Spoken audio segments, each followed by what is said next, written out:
What's up guys, this is Sid and welcome to your second Python tutorial.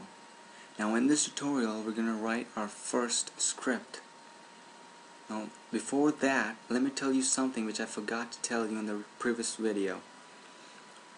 We did download the PyDave plugin for Eclipse, but Eclipse still does not know how to interpret the Python scripts.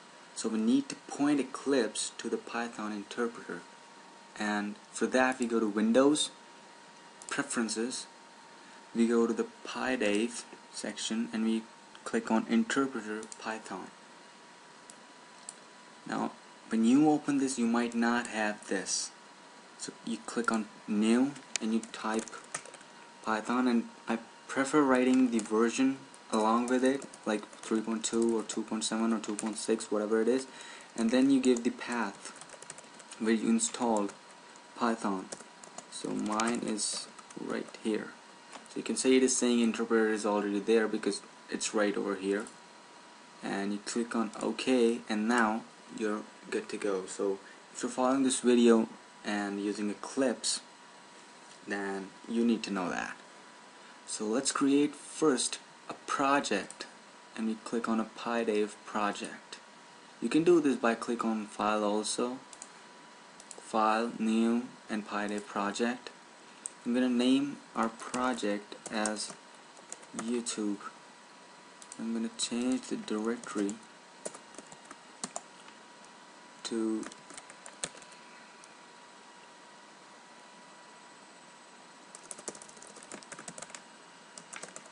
this. Yeah, everything else is good, right? Okay, now we click on YouTube, right click on it, New, and a PyDave module.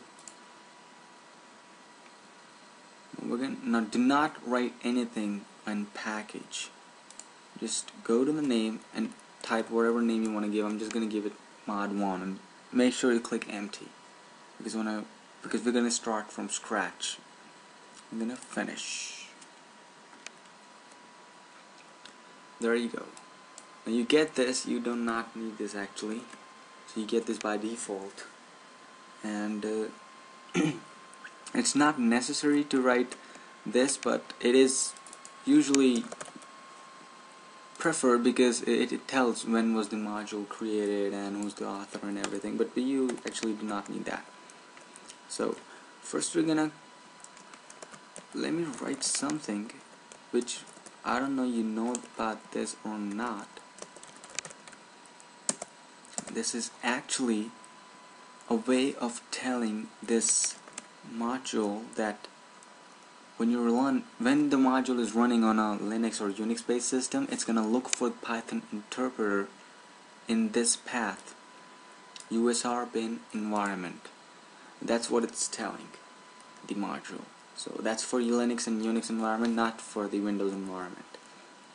So if you're in Linux and Unix, then you're gonna have to type Python and then the name of the module, and then you're gonna run it. But if you add this line, then you just can go to the directory and type this, and it's gonna run.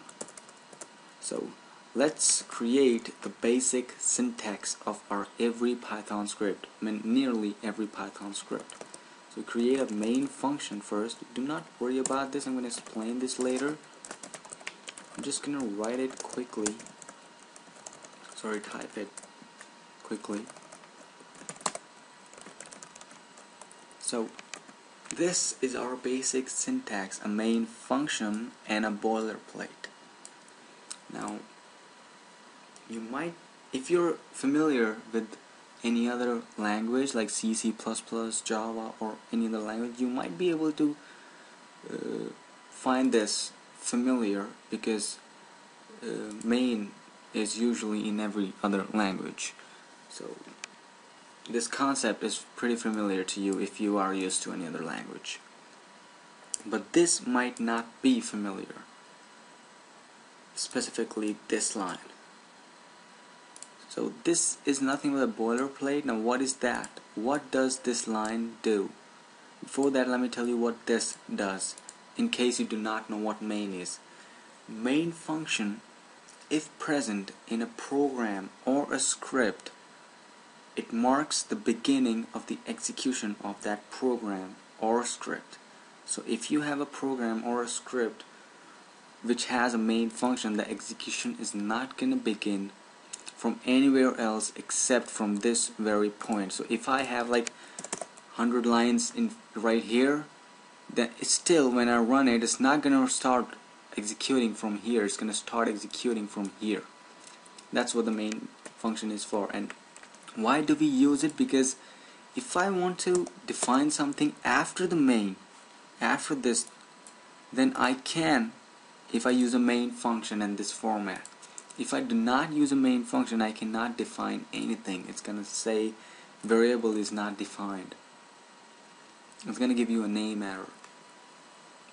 So for that, to bring flexibility in our scripts and programs, we use main function. Now that was about main function one. What is this? What does this line do? Now in Python works with modules, and if you have watched my first video, I told you that 2.7 is a lot more compatible with external third-party modules. Now those modules are written in Python only. So to use them, we type import and the name of the module. So when we import something, we import its functionality into our script. So at that point, this line is gonna be useless. This line says that if we are running our module, that is mod1, as a main module, then you execute the block of code which I mentioned below after this. If not, then just execute these things, nothing else. So if I have a class here or namespaces or whatever, and I call this function from command line as a main function, as a main script, it's gonna run this or the block which I mentioned over here. But if I do not do that, if I import this module into another one, it's not gonna run this one. It's just gonna run the above one. It's sort of an include in C++, but it is similar but not the same. So that's what this line does. And let me demonstrate you, if you don't have main, what's gonna happen.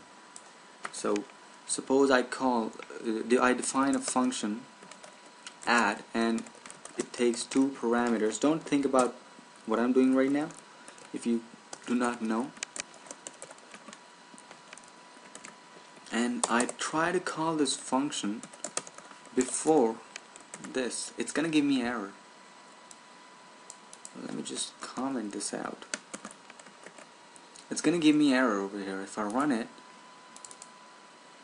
it gives me, I told you it's gonna give you a name error. It gave me a name error that name add is not defined, but we did define it, but not after this. Watch what happens when I do this.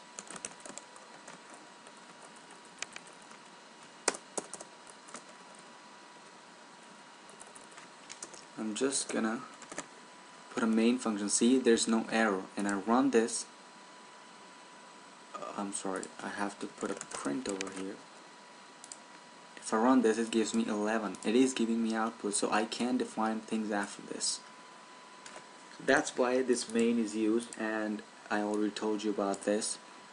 So this is actually the basic syntax of every Python script we're gonna write. I mean, most of it, not everyone.